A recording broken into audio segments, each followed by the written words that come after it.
Yeah, they're all, you know, yeah. Non-slip resin. Yeah. That's right. And they clean it all every day. And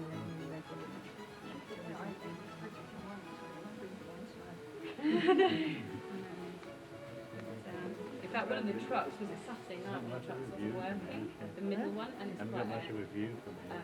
An important That's right, the rest of all the better off when they sit whole up first there. half of the show, they stopped the show about 3 minutes, half an hour, and then for the whole first half they couldn't use Sit in a dress circle there. everything's done around this.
And they were converted to electric in the 1930s.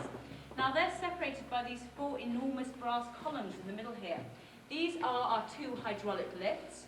Basically each pair of columns is 1 lift, and they can be lifted together like that, up and down as you'd imagine, but they can also be tilted independently as well. Now they don't work with gas or electric or anything like that, they work for us courtesy of the River Thames. They're water driven and they work using all these gears and gauges and levers here. Now, as I said, I'm not technically minded, but basically each column has a lever and a steering wheel or valve, or whatever you call it. These get opened up, the pressure builds up in the water, and these lifts can be raised up to about 13 feet above the stage and brought down 9 feet as well.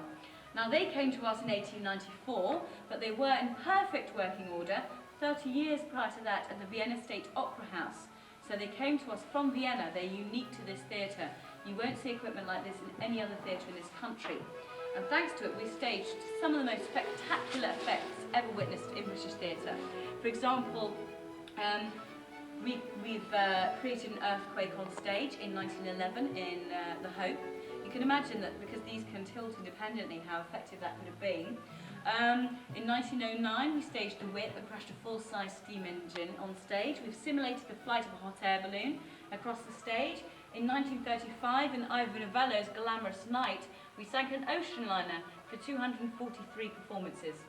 And 4 years prior to that, in Noel Coward's Cavalcade, we sank a rather famous ocean liner, very topical at the moment, 405 times. We sank the Titanic and raised it up again 405 times, which not a lot of people can say.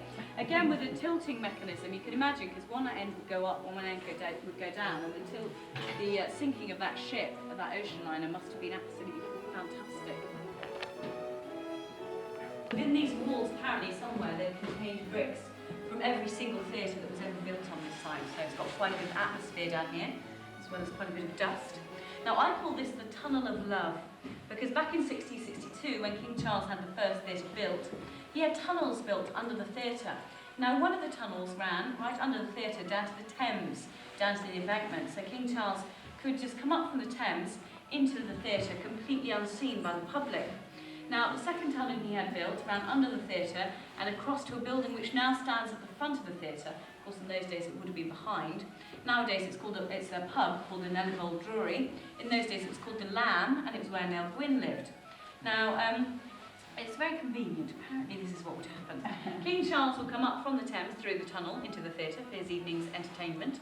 He'd take his seat in the royal box, the lights would go down, the curtain would go up, and he'd nip off out the back through the tunnel and over to Nell's house. Where no doubt she'd be waiting with a nice cup of tea and a packet of digestive biscuits. Up here, you'll see on your left-hand side there's a monitor